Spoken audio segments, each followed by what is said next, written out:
Citizens don't take psychedelics because it's illegal. Neither do marionettes. Neither do robots. None of these well-behaved and mechanistic reductionist images of humanity take psychedelics because it's misbehaving. Misbehaving is a great sin.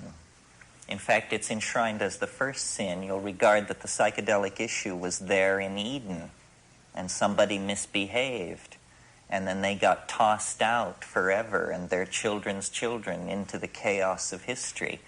It's interesting to read in Genesis why this was. It was because they will become as we are, says Yahweh. They will become as we are if they eat of the fruit of the tree of knowledge. I suggest to you that this is precisely what we should seek to do. We empower our experience by insisting on our authenticity.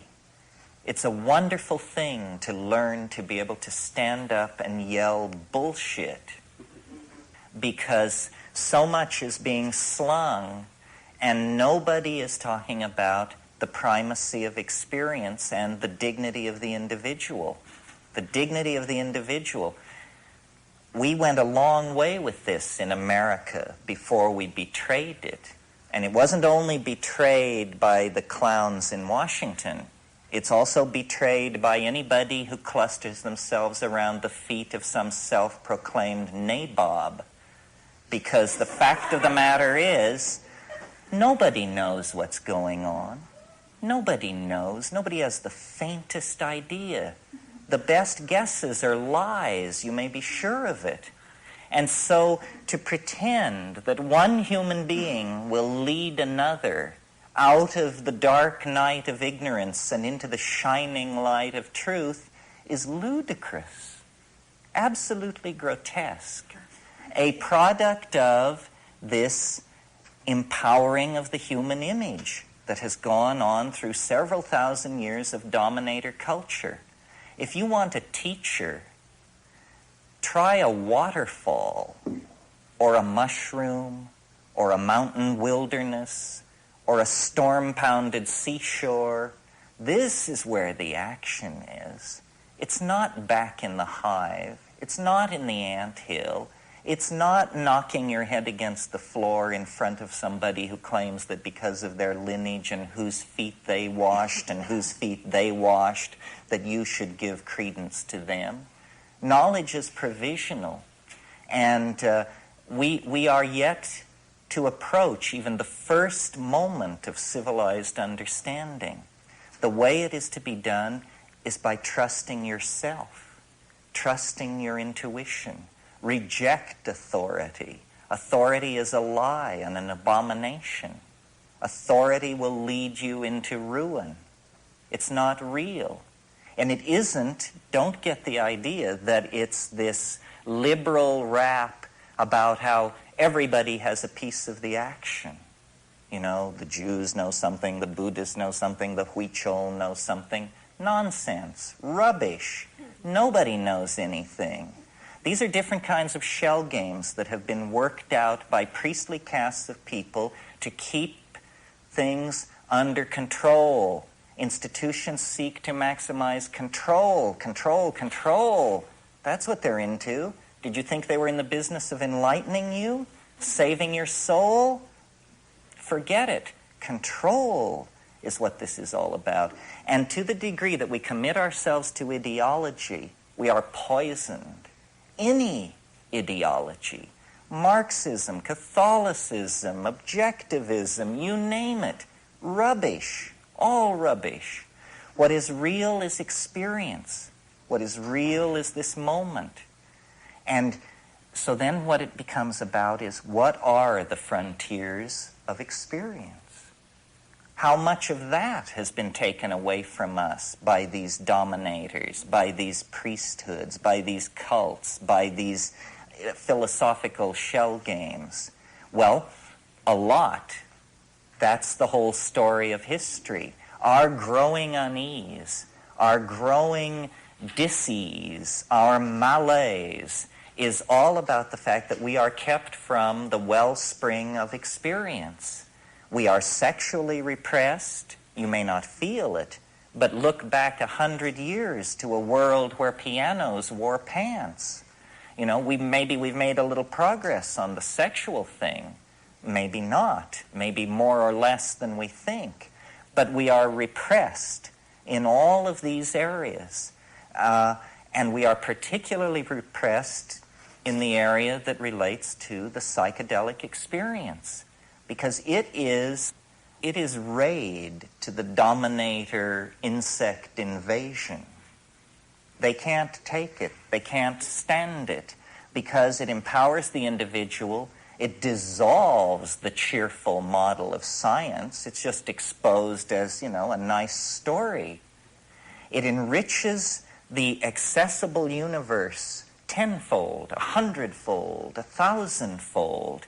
It makes the individual complete within his or her self. And this completion of the individual is extremely destructive to the plan of the dominators, which is that you will be a cog in a machine. You will participate in the life of an organization, not your life, the life of an organization. You will go to some bullshit job. You will pour the best years of your life and your genius and your hopes into this. You will serve an institution.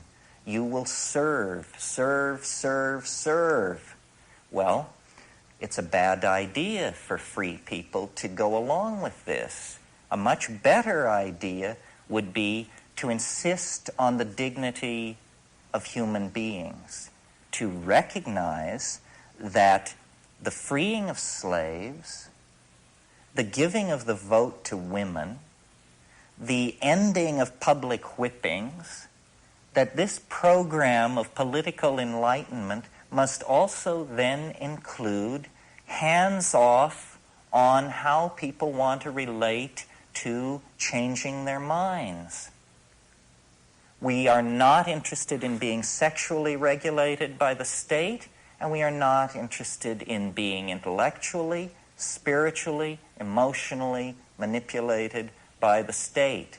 The state should stand down in this issue.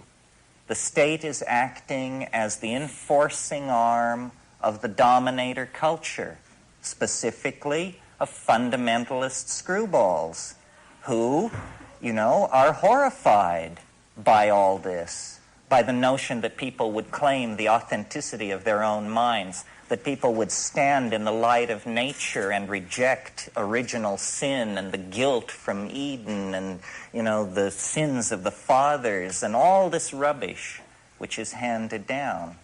What the archaic revival is going to have to mean, if it has teeth, is a re-empowering of the individual and a consequent lowering of the profile of institutions, especially government. We need to think about these things because we have bought into the idea that we have to serve and behave and be enslaved, else chaos will engulf the world. We need to carry out our analysis of the situation to the point where we can embrace chaos and see that chaos is the environment in which we all thrive. If we continue as we have, then, you know, we're doomed. And the judgment of some higher power on that will be, they didn't even struggle. You know, they went to the boxcars with their suitcases and they didn't even struggle. This is too nightmarish to contemplate. We're talking about the fate of a whole planet. Why are people so polite? Why are they so patient? Why are they so forgiving of gangsterism and betrayal? It's very difficult to understand. I believe it's because the dominator culture is increasingly more and more sophisticated in its perfection of subliminal mechanisms of control. And I don't mean anything grandiose and paranoid. I just mean that through press releases and sound bites and the enforced idiocy of television, the drama of a dying world has been turned into a soap opera for most people.